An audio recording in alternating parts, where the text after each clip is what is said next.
Hello and welcome to another edition of Rewind Wednesday, where I look back at movies from yesteryear. As I like to say each week, Rewind Wednesday is a chance for me to discuss movies you may not have seen, heard of, or haven't crossed your path in a while.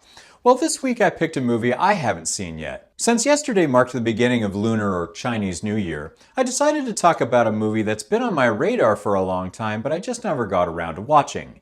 Ip Man. Set in 1930s Foshan, southern China, and inspired by real-life martial arts grandmaster Ip Man, the film dramatizes a formative period in his life and hardships when the Japanese invade during the Second Sino-Japanese War from 1937 to 1945. Foshan falls into poverty and oppression. Stripped of his fortune and forced into hard labor, Ip Man is drawn into a series of martial arts confrontations when danger literally arrives at his doorstep. His quiet discipline and moral resolve ultimately make him a symbol of resistance and dignity for his community.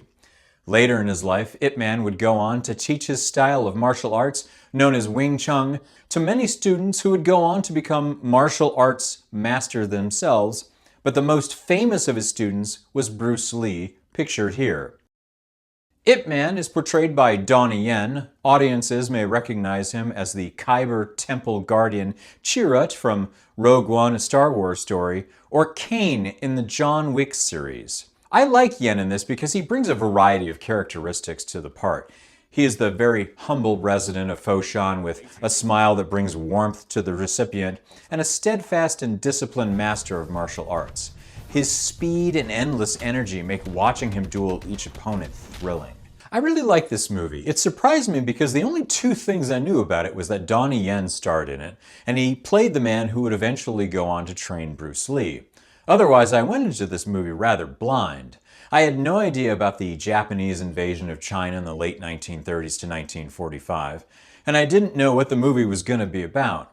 So let's get into the meat of the story, and I'll try to dance around some spoilers as best as I can. This movie is really told in two halves. The first part of the movie we see a quiet, reserved Ip Man, a family man well respected in his community.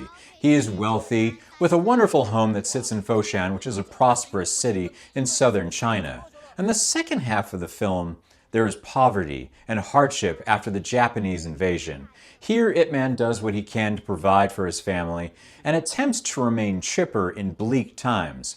But once people close to him begin facing off with the deadly Japanese general of the area, Ip Man takes it upon himself to literally fight for a brighter future and becomes a national hero in the process. Obviously, this movie is loaded with martial arts sequences. The fight choreography in this is really cool. They're all very well photographed and the sound effects are great. It's almost as if we can feel the blows impacting each person on screen.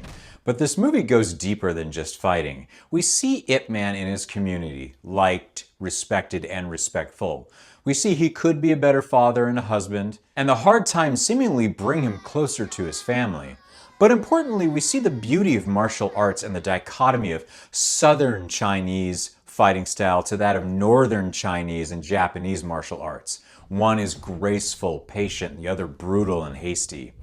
There are a lot of characters in this, so many of them are a little thin, if you will. But we do get a sense of who they are and where they come from, what makes them tick.